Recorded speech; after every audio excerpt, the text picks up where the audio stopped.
नमस्कार विद्यार्थियों, मैं हूं Rakesh Kumar Sharma, university gold medalist और आप हैं मेडल स्कॉलर चैनल पर।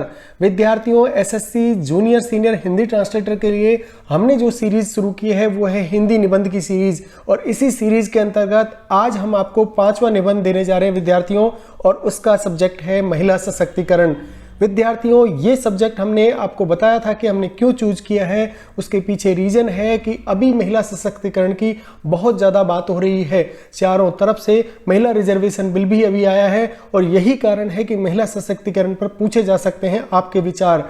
एसएससी ऐसे टॉपिक को अभी चूज करेगा विद्यार्थियों जो कि करंट से रिलेटेड होंगे, क्योंकि अभी न्यू एजुकेशन पॉलिसी आई है। और आपने देखा होगा बोर्ड एग्जाम्स के अंदर भी जो अभी 10th के और 12th के बोर्ड एग्जाम्स हो रहे हैं उनमें न्यू एजुकेशन पॉलिसी बेस्ड ही क्वेश्चन पूछे जा रहे हैं। विद्यार्थी की अंडरस्टैंडिंग बेस्ड क्वेश्चन पूछे जा रहे हैं। जितने भी पेपर अभी नए बन रहे हैं उनका पैटर्न और लेवल बिल्कुल चेंज है विद्यार्थियों। यही कारण है कि मेडल स्कॉलर आपको एक कदम आगे लेकर के चलता है।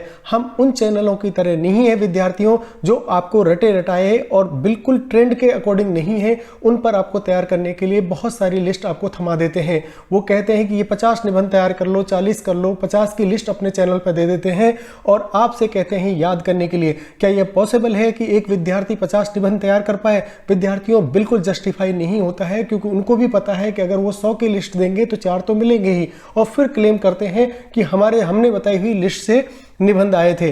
तो विद्यार्थियों, हमने केवल आपको 6 निबंध बताए हैं और उन 6 निबंध में से डंका बजेगा मेडल स्कॉलर का तब आपका जब पेपर 2 होगा प्री के बाद में। और इसके साथ में हम प्री की तैयारी को भी अपने साथ में लेकर के चल रहे हैं विद्यार्थियों, जिससे होगा ये कि आपके दोनों पेपर की तैयारी एक साथ चलेगी।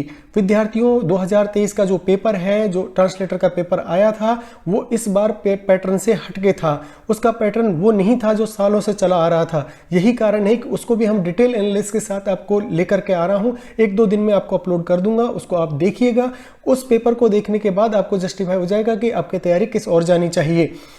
इसके साथ विद्यार्थियों, एक और संदेश है आपके लिए कि अब तक जितनी भी ट्रांसलेशन के पैसेजेस आपके आए हैं उन सबको भी मैंने तैयार कर लिया है और उनका भी एक वीडियो आपको दूंगा, जिससे कि आपकी पेपर 2 की तैयारी कंप्लीट हो जाएगी। यानी हिंदी के निबंध हम कंप्लीट करा देंगे, इंग्लिश के निबंध आपको कंप्लीट करा देंगे और उसके साथ में हम आपको तैयार कराएंगे आपके ट्रांसलेशन, जिससे हिंदी टू इंग्लिश और इंग्लिश टू हिंदी वॉइस वर्सा में आप अपनी तैयारी को अंजाम दे सकें। तो ये तो हो जाएगी पेपर 2 की बात। उसके साथ 2023 का पेपर सॉल्व करेंगे और उसके साथ में हम देखेंगे ट्रांसलेशन के, और उसके साथ ही प्री की जो अपनी ग्रामर है वो ऑलरेडी हमने शुरू कर दी है और उसको भी हम आगे बढ़ाते हुए चलेंगे आपके पैटर्न के हिसाब से।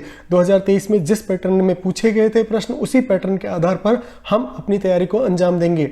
विद्यार्थियों, अगर आपको रहना है औरों से आगे या बनना है सीनियर अनुवादक, विद्यार्थियों आप कर सकते हैं हमारे चैनल को सब्सक्राइब। यह आपकी टोटली चॉइस पर निर्भर करता है विद्यार्थियों कि आपको कंटेंट कहां पर अच्छा मिल रहा है, जहां पर क्वालिटी मिल रहा है, जो पढ़ने में आपको कंटेंट बता रहे हैं, अच्छा बता रहे हैं, उसी चैनल को सब्सक्राइब करिए विद्यार्थियों।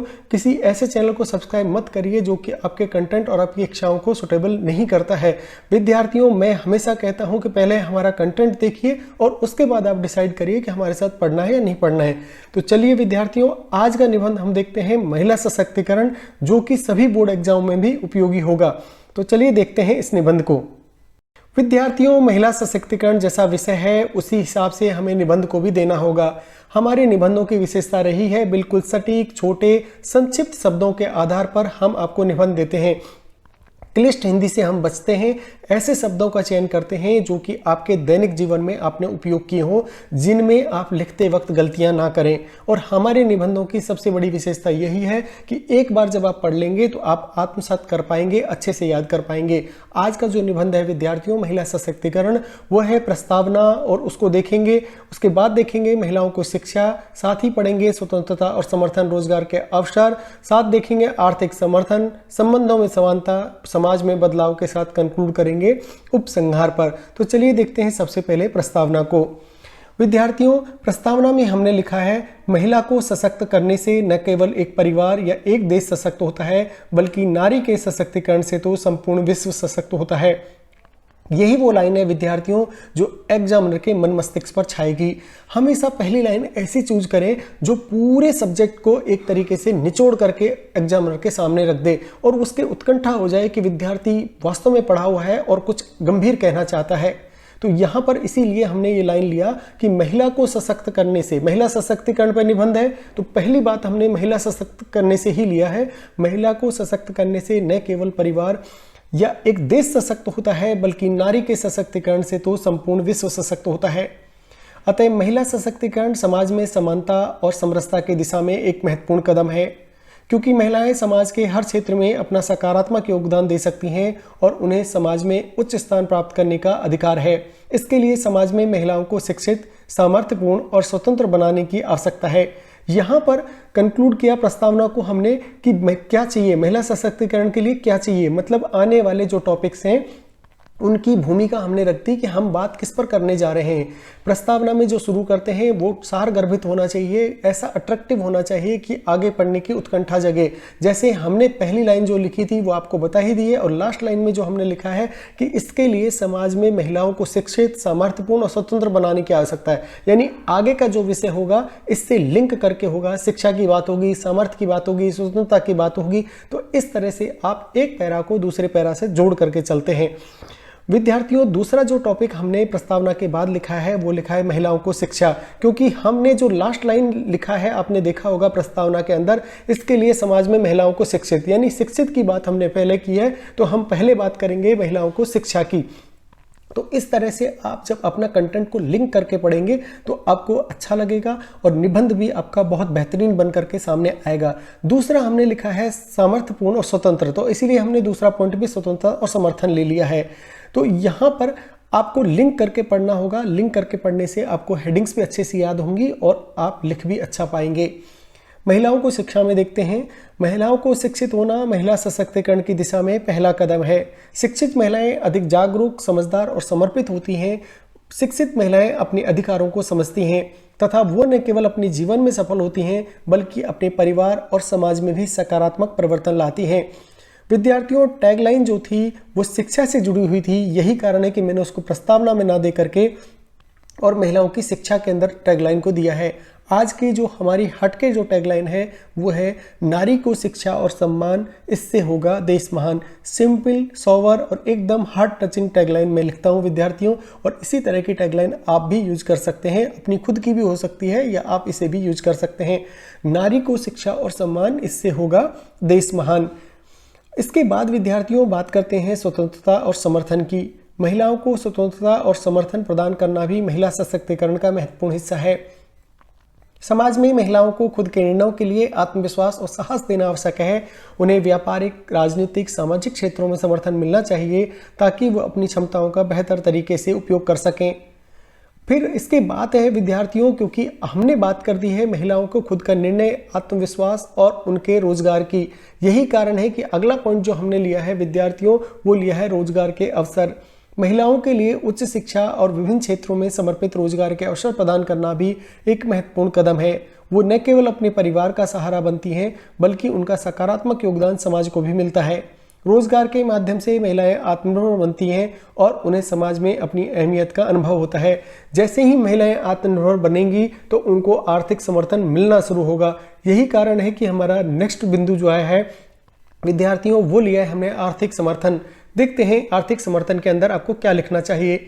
महिला सशक्तिकरण के लिए आर्थिक समर्थन भी महत्वपूर्ण है। महिलाओं को वित्तीय रूप से समर्थन प्रदान करने से वह अपनी आवश्यकताओं को समझ सकती हैं, उन्हें अधिक विकल्पों की पहचान होती है। बैंकों और सरकारी योजनाओं के माध्यम से महिलाओं को ऋण और सब्सिडी प्राप्त करने का अधिकार होना, यानी यहाँ पर सबसे बड़ी बात है महिलाओं को आर्थिक समर्थन में क्या आएगा कि महिलाएं बैंक और सरकारी योजनाओं के माध्यम से ऋण और सब्सिडी प्राप्त कर सकती हैं।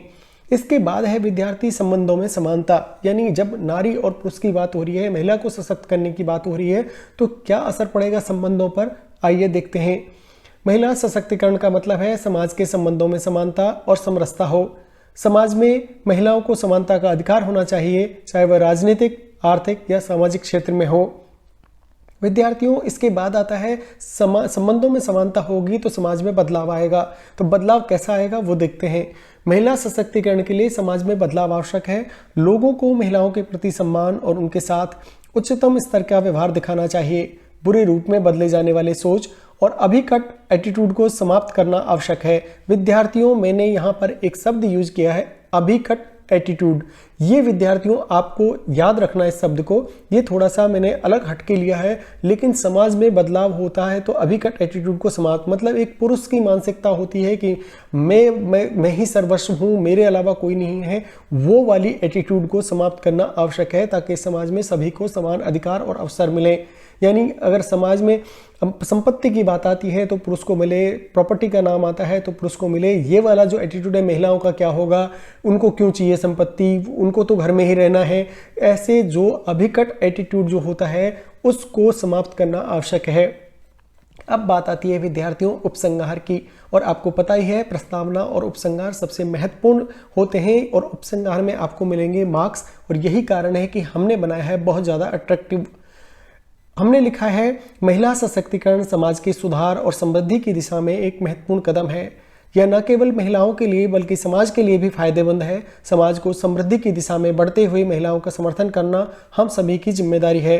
समाज में समानता और न्याय का मौद्रिक बनाए रखने के लिए हमें महिलाओं को सशक्त करने के लिए सबको मिलकर काम करना चाहिए। तो यहाँ पर हमने कंक्लूड दे दिया कि महिला सशक्तिकरण बहुत ज़रूरी है और हम सबको मिलकर के इसको करना होगा।